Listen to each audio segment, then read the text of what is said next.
Bapak Ibu Saudara terkasih, berjumpa lagi dalam program Sate Penyu Babel, Saat Teduh bersama penyuluh agama Kristen Bangka Belitung. Kali ini bersama saya Erik Stefanus Nasution, penyuluh agama Kristen Kota Pangkal Pinang.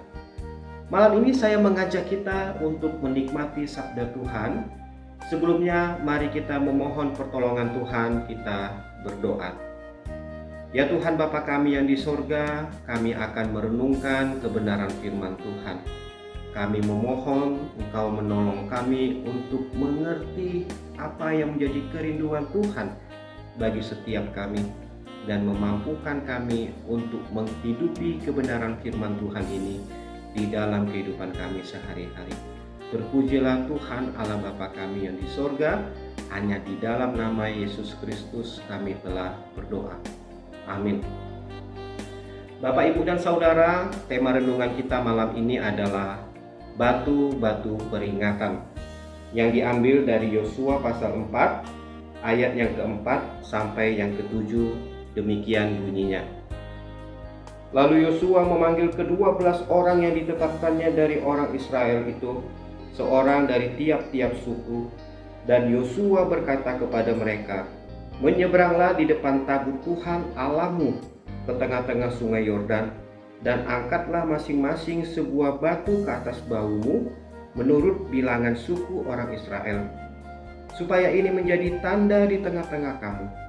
Jika anak-anakmu bertanya di kemudian hari, apakah artinya batu-batu ini bagi kamu, maka haruslah kamu katakan kepada mereka bahwa air sungai Yordan terputus di depan tabut perjanjian Tuhan. Ketika tabut itu menyeberangi sungai Yordan, air sungai Yordan itu terputus. Sebab itu batu-batu ini akan menjadi tanda peringatan bagi orang Israel untuk selama-lamanya." Bapak, Ibu, dan Saudara, setelah Musa meninggal, Allah memerintahkan Yosua untuk melanjutkan pelayanan Musa memimpin umat Israel memasuki tanah Kanaan, tanah yang dijanjikan Tuhan bagi bangsa Israel.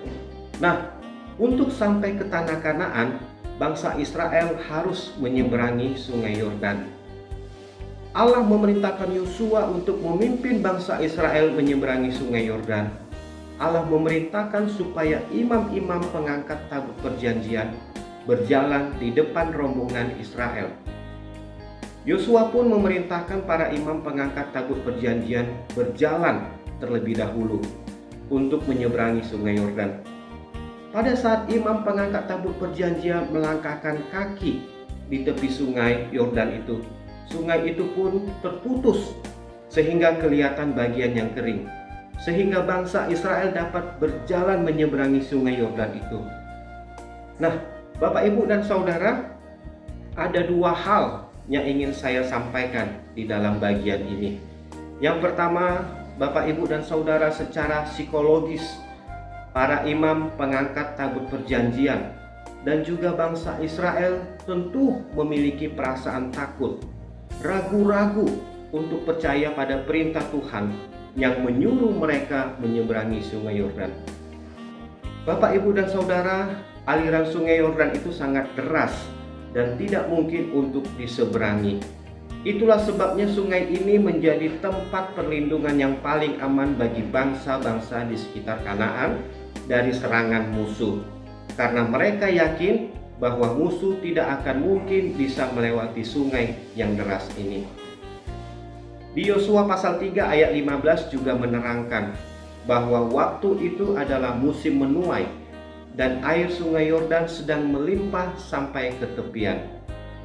Tapi Alkitab menyatakan atas penentuan kuasa Tuhan, ketika kaki para imam pembawa tabut perjanjian itu menyentuhkan kaki di sungai Yordan, secara ajaib sungai itu terbelah menjadi dua, dan bangsa Israel pun dapat melintasi dasar sungai Yordan yang telah menjadi kering tersebut.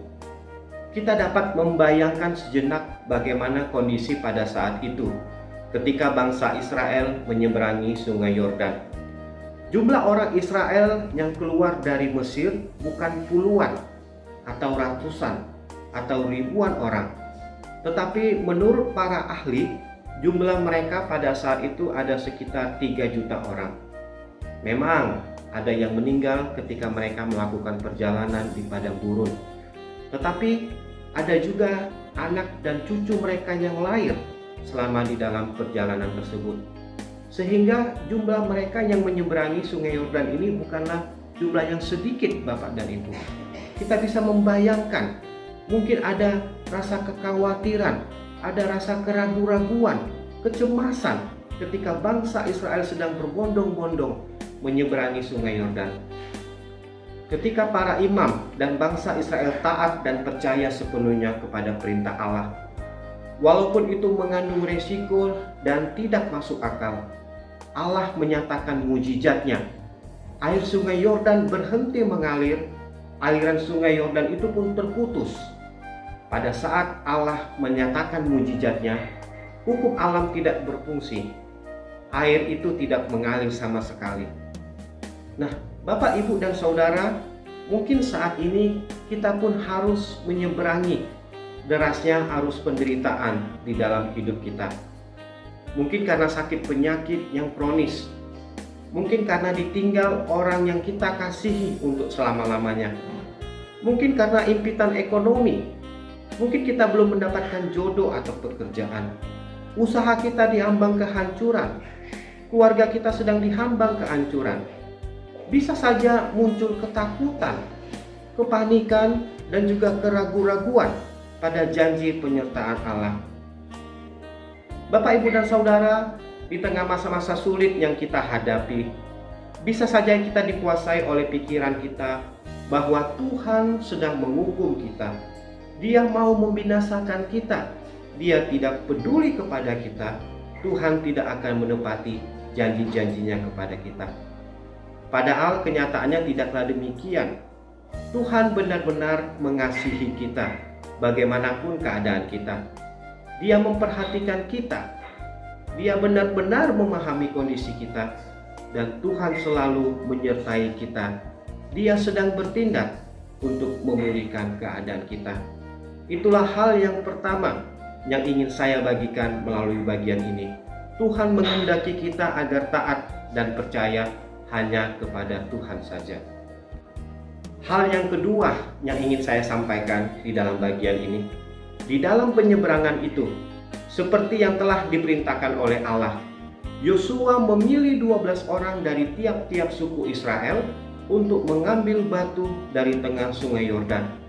Nah, untuk apa Tuhan memerintahkan bangsa Israel mengangkat batu dari tengah-tengah Sungai Yordan?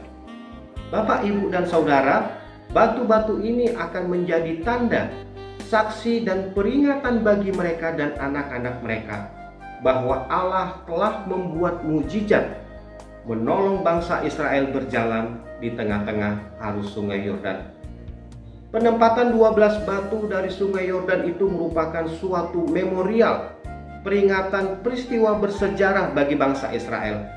Batu-batu itu akan mengingatkan mereka tentang perbuatan Allah dalam sejarah hidup mereka yang melampaui logika manusia.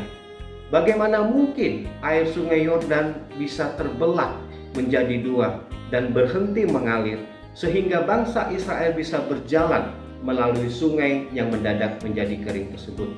Hanya oleh karena campur Tuhan semata, Yosua dan umat Israel dapat menyeberangi Sungai Yordan tersebut. Bapak, Ibu, dan Saudara terkasih, arus tekanan hidup yang sedang kita jalani saat ini tidak selamanya mendatangkan keburukan bagi kita. Dalam otoritas Allah dan dalam aspek kekekalannya, setiap kita diarahkannya dengan begitu detail dalam melewati arus deras tekanan hidup yang sedang kita hadapi, supaya setiap kita dapat menyaksikan secara langsung kuasa dan penyertaan Allah yang bekerja menyertai kita.